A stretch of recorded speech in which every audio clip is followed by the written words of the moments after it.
Selamat pagi Pak, saya Silvi dari program pendamping UMKM. Senang sekali bertemu dengan Bapak. Kalau boleh tahu siapa nama Bapak dan apa usaha yang sedang Bapak kelola? Pagi juga Bu, nama saya Umar Dewi Ratama. Usaha saya ini dealer motor bekas. Nama usahanya itu Rezeki Motor.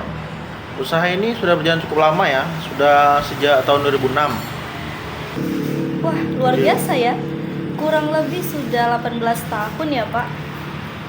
Saya jadi penasaran, awalnya gimana sih bisnis Bapak ini bisa mulai? Pasti banyak pengalaman menarik selama menjalani bisnis ini. Ya, betul Bu. Awalnya saya hanya coba-coba beli motor bekas, perbaiki sedikit, lalu dijual lagi. Lama-lama kelihatan ada peluang nih. Dari sini saya akhirnya berkembang hingga sekarang. Itu luar biasa, Pak Yoma. Mulai dari hal-hal kecil, coba-coba menjadi usaha sebesar ini.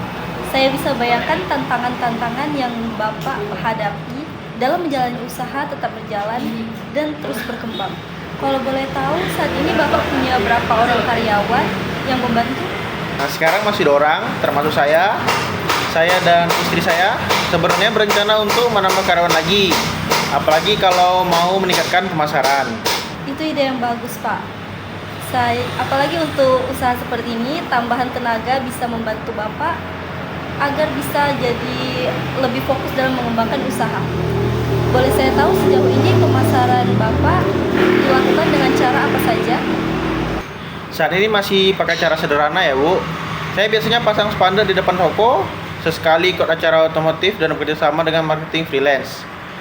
Selebihnya masih andalkan pelanggan tetap dan referensi dari mulut ke mulut. Oh, baik sekali Pak. Usaha otomotif seperti ini, pemasaran lewat word of mouth pasti cukup kuat. Tapi dengan berkembang teknologi sekarang, mungkin pemasaran digital bisa lebih membantu menjangkau konsumen baru. Apa Bapak pernah terpikir untuk mencoba? Sebenarnya saya sudah kepikiran Bu, tapi keterbatasan tenaga dan pengetahuan di bidang digital ini saya jadi kendalanya. Memang Pak, dunia digital ini butuh waktu dan tenaga untuk belajar. Tapi kabar baiknya ada beberapa opsi sederhana untuk mulai promosi digital. Kita bisa pelan-pelan mulai dari media sosial yang gratis seperti Instagram atau Facebook misalnya. Kalau boleh tahu target pasar Bapak ini siapa saja ya? Kebanyakan sih anak muda yang mau beli motor untuk keperluan sehari-hari dan juga keluarga yang mau motor bekas berkualitas tapi harganya terjangkau. Pasar yang bagus Pak, karena motor bekas yang berkualitas memang jadi pilihan favorit saat ini, apalagi untuk pengguna sehari-hari. Nah, mungkin bisa disesuaikan dalam promosi nanti supaya lebih tepat sasaran. Kalau dari segi pencatatan keuangan Bapak, sudah pakai metode apa saja untuk mengelola keuangan usaha? Terus terang Bu, kami masih melakukan pencatatan manual dan sederhana. Biasanya hanya pencatatan penjualan dan pembelian saja. Hasil penjualannya kadang juga dipakai untuk kebutuhan rumah tangga. Tidak apa-apa Pak, namanya juga usaha yang tumbuh dari awal. Justru jadi langkah awal yang baik karena Bapak sudah mempunyai catatan dasar. Nanti kita bisa coba pakai metode pencatatan yang lebih terstruktur, misalnya dengan aplikasi yang mudah dipakai. Dengan pencatatan yang lebih lengkap, Bapak bisa lebih mudah memantau arus kas dan keuntungan secara rutin.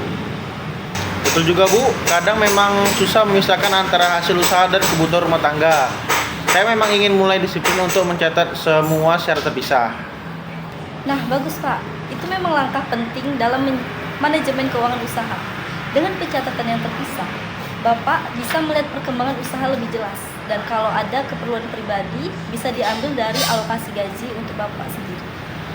Ya Bu, itu yang selama ini saya coba, tapi sering tergoda karena kebutuhan rumah tangga. Saya paham Pak, itu juga hal wajar bagi pengusaha. Tapi pelan-pelan saja dengan menerapkan alokasi khusus untuk kebutuhan rumah tangga, Bapak bisa menjaga arus kas bisnis tetap stabil. Kalau aspek lainnya, apakah Bapak mengalami kendala khusus, misalnya dalam hal stok motor? Ya, kadang susah juga sih dapat motor yang kondisinya bagus untuk dijual lagi. Tapi kalau ada kesempatan untuk membeli dalam jumlah besar, seringkali modalnya juga nggak cukup. Oh ya, jadi salah satu tantangannya itu ada di modal ya Pak? Mungkin ada beberapa cara yang bisa dipertimbangkan. Misalnya seperti kerjasama dengan pihak finance atau mungkin program cicilan dari Bapak sendiri untuk pelanggan. Saya sudah coba beberapa kerja sama freelance. Tapi kalau program cicilan sendiri saya masih belum paham caranya. Apakah itu baik untuk usaha saya?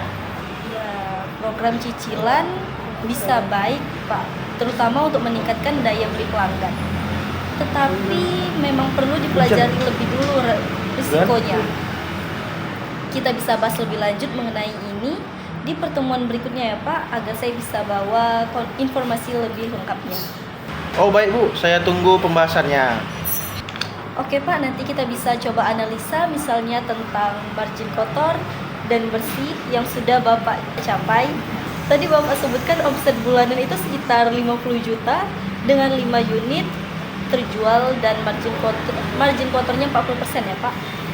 Iya Bu, itu angkanya. Saya ingin meningkatkan margin ini biar usaha saya lebih berkembang lagi. Bagus sekali Pak, margin ini bisa ditingkatkan dengan efisiensi biaya seperti dari pengadaan dan perawatan motor atau penawaran nilai tambah seperti layanan purna jual. Untuk itu pencatatan keuangan yang baik akan sangat membantu. Baik Bu, jadi langkah pertama mungkin saya harus mulai dari pencatatan keuangan yang teratur dulu ya Bu. Iya Pak Yoma, mulai dari sana nanti hasilnya bisa dievaluasi dan jadi dasar untuk strategi pengembangan rezeki motor ini selanjutnya. Saya bisa bantu Bapak untuk membuat perencanaan sederhana agar langkah Bapak itu bisa lebih terarah. Terima kasih Bu, banyak sekali ilmu yang saya dapatkan hari ini. Saya tidak sabar untuk memulainya. Ya, sama-sama Pak Yoma. Saya juga senang bisa mendampingi Bapak. Nanti kalau ada yang mau ditanyakan di luar sesi, silakan hubungin saya. Ya, kita jadwalkan pertemuan berikutnya untuk dibahas lebih detail soal program cicilan dan pencatatan keuangan. Siap Bu, terima kasih banyak. Sampai ketemu lagi di pertemuan berikutnya. Sampai ketemu lagi Pak Yoma. Semoga sehat selalu dan semangat terus pengembangan usahanya.